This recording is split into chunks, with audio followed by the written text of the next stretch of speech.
ક્યાં ગામ અમારા રાજકોટનો એક છોકરો બહુ સરસ ભજન લખીને આવ્યો છે, રાહુલ દાફડા. અરે વાહ! અને મને લખીને દીધું છે, તો મારે એનો બે વાણી ગાવી. એના પપ્પાએ એક લખ્યું છે, તો થોડુંક સાંભળજો.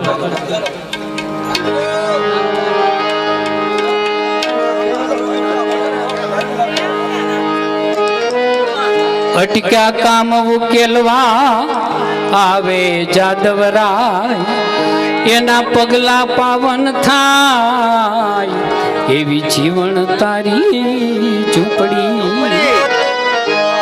નાત જાતને નેવે મૂકી થાતું ઓઢારે વરણીએ, ઓલા માનવી આવે અને આ તો જીવન તારી ઝૂંપડી.